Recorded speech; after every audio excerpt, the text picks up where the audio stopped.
Hey everybody, welcome back to our YouTube channel. This will be going to a lecture series on Evidence Act and this is the first video on it. And in this video, we are going to deal with the introductory part, the preamble, nature, historical development, principle and schemes. Okay, so let's start. देखिए, evidence act को पढ़ने से पहले हमें ये जान लेना ज़्यादा इम्पॉर्टेंट है कि एविडेंस का यूज़ कहाँ पर होता है, कोर्ट के किस स्टेज पर एविडेंस की ज़रूरत पड़ती है। तो देखिए, सपोज़ ए किल्ड बी, ओके। तो जब इसने ये ए ने क्रिमिनल ऑफेंस किया या फिर क्रिमिनल एक्ट कमिट किया तो ये केस कोर्ट में जाएगा। तो कोर्ट में कुछ कुछ प्रोसीडिंग्स होती हैं, प्रोसेस चलता है जिससे लास्टली जो कोर्ट है वो कंक्लूज़न पे पहुंचती है कि कौन कि वाकई क्या ए एक्यूज्ड है, ए हैज़ कमिटेड क्राइम और नॉट, ओके। दैन वो पनिशमेंट देती है। तो कोर्ट में क्या क्या स्टेजेस हो सकती हैं। The first one is issuance of summon और charges and the second is, तो वहाँ पे डिफेंडेंट और एक्यूज्ड बोथ गिव हर और his statement before the court and the third one is production of evidence by parties to discharge burden of proof, okay. तो जब parties allegations लगाती हैं तो पार्टीज उस एलिगेशंस को मतलब बर्डन ऑफ प्रूफ को डिस्चार्ज करने के लिए एविडेंस भी प्रोड्यूस करती हैं। तो ये थर्ड स्टेज हम देख सकते हैं जहाँ पे एविडेंस का यूज़ होता है। और इसी तरीके से हमारा फोर्थ स्टेज है pronounce the judgment. Court judgment pronounce करती है। लास्टली अगर जजमेंट में ये पाती है कि ए एक्यूज्ड है, A has committed crime, then वो पनिशमेंट देती है और and then execution of punishment. और एक चीज़ और बहुत इंपॉर्टेंट है, that is the evidence is equally important both in civil as well as criminal cases, okay. That is it is applicable on both laws. देखिए, हम शुरू से पढ़ते आए हैं कि हमारे पास दो टाइप्स के लॉ होते हैं, एक तो सिविल लॉ होता है and the second one is criminal law. Civil law mainly deals with the civil matter and criminal law deal with the criminal matter, okay. now criminal law criminal law deal with the crime, criminal procedure and substantive criminal laws। तो जब हम criminal law का classification करेंगे तब हम ये पाएंगे कि क्रिमिनल लॉ में भी दो टाइप्स के लॉ होते हैं, एक substantive criminal law and the second one is procedural criminal law, okay. तो हम IPC for example IPC is a substantive law. Why? Because IPC में सीधे सीधे सेक्शंस दिए हुए हैं जिसमें पनिशमेंट की बात की गई है एंड जनरल डिफेंसेस की बात की गई है, प्राइवेट डिफेंस की बात की है, ओके। और इसमें कोई प्रोसीजर की बात नहीं की गई है।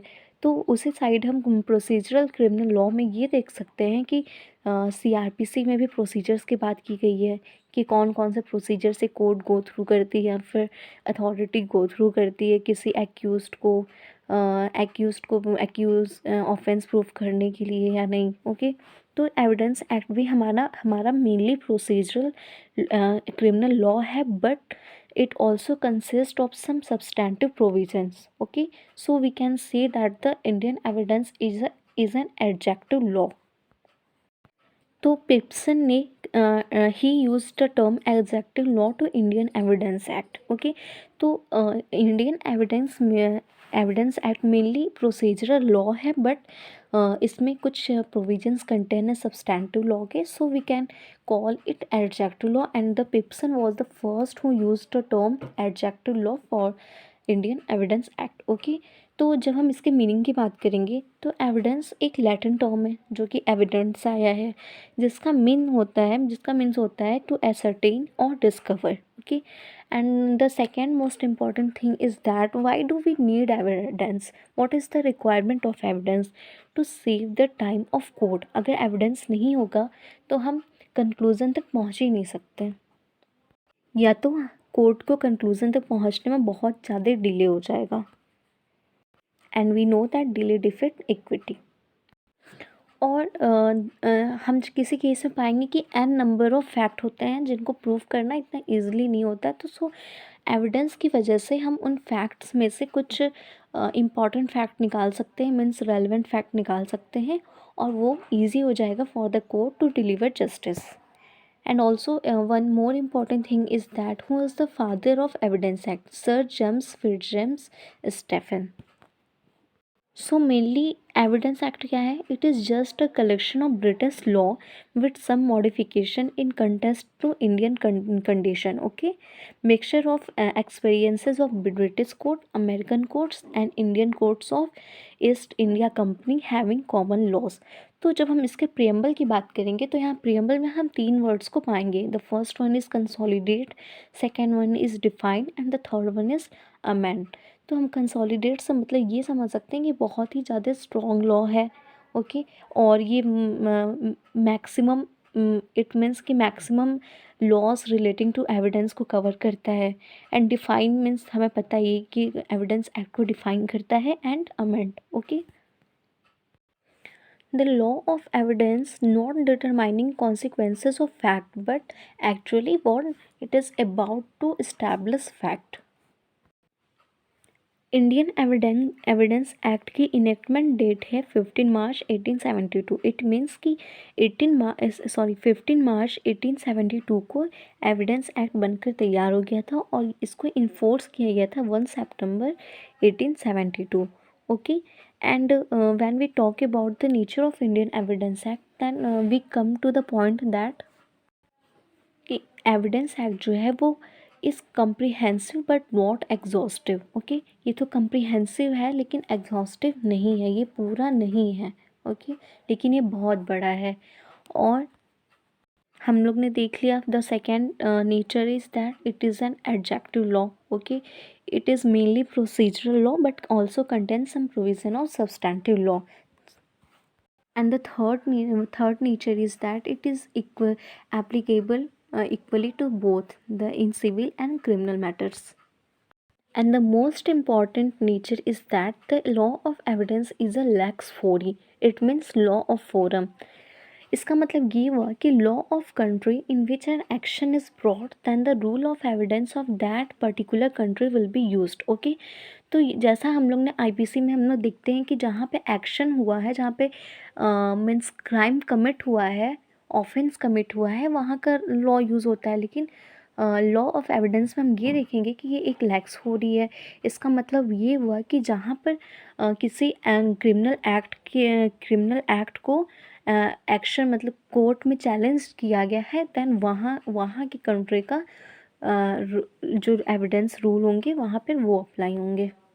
मीन्स जहाँ पर एक्शन ब्रॉट किया जाएगा वहाँ पर ही उस कंट्री के रूल्स अप्लाई होंगे. Okay, when we talk about the principle of evidence act, law of evidence, then there are three main principles. तो जो पहला प्रिंसिपल है वो ये है कि evidence must be confined to matter related. Okay, मतलब एविडेंस उसी मैटर पे देना चाहिए जो मैटर कोर्ट में जो भी डिस्प्यूट चल रहा है तो उन फैक्ट से रिलेटेड हो, उसी पर ही एविडेंस देना चाहिए. And the second one is here से एविडेंस मस्ट नॉट इंक्लूडेड और एडमिटेड. हियर से एविडेंस का कोई पोजीशन नहीं है. ओके, एक्सेप्शंस हैं जो कि हम बाद में डील करेंगे. और third one is best evidence must be given in all cases. ये हमारे तीन मेन प्रिंसिपल हैं. नाउ अब हम इसके हिस्टोरिकल डेवलपमेंट के बारे में बात करेंगे. तो देखिए, जो पहले हमारा इंडिया था, पहले ब्रिटिशर्स थे. ओके, ईस्ट इंडिया कंपनी आई थी एज अ ट्रेडर. तो जो पहले के टाइम जो रूल्स ऑफ एविडेंस यूज़ होते थे वो बेस्ड होते थे कस्टम और usage. Okay, custom and usage of Muslims पे. फिर उसके बाद क्या हुआ कि इंडिया में जो इंडिया की कोर्ट हुई, कोर्ट इन प्रेसिडेंसी टाउन. तो 3 प्रेसिडेंसी टाउन थी, एक बॉम्बे में, मद्रास में एंड कैलकाटा में. तो वहाँ पर English rules of evidence use होने स्टार्ट हुए थे. तो फर्स्ट टाइम एविडेंस एक्ट 1855 आया था जिसको जो प्रेस्क्राइब किया था some rules of evidence. Okay, तो फिर उसके बाद फिर ड्राफ्ट प्रिपेयर किया गया, इंट्रोड्यूस किया गया in legislative council by mister sir Henry Maine in 1868 में. दैन उसके बाद 1872 में सर स्टेफन द्वारा इसको इंडियन एविडेंस एक्ट को एक लॉ बना दिया गया. इसलिए हम सर स्टेफन को father of Indian evidence act भी कहते हैं. Now, when we talk about the scheme of Indian Evidence Act, then it contains section 167 section in 11 chapter and in three parts. Okay, then the first part is from section 1 to section 55, which deals with the relevancy of act. The second part is section 56 to 100, that deal with how it is to be proved. And the third part is section 101 to 167, that deal with the production and impact of evidence, by whom, in what manner evidence can be taken, and also it include burden of proof, witnesses. Okay, so thank you. And if you have any doubt or suggestion, please comment in the comment section.